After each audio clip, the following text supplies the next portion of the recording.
Ladies and gentlemen, I'm going to show you how you can enable Apple Pay in payments on your Shopify store. On the left hand side, we have our menu. Right at the bottom, we have our settings.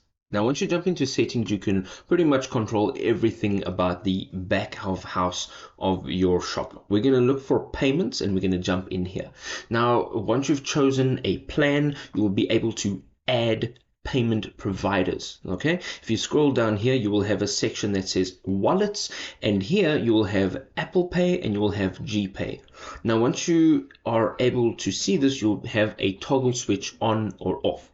All you need to do is click on the Apple Pay, make sure that the little dot on the left hand side of Apple Pay is blue, and this means it's activated, and now when people make purchases on your store, they can actually use Apple Pay to make that purchase.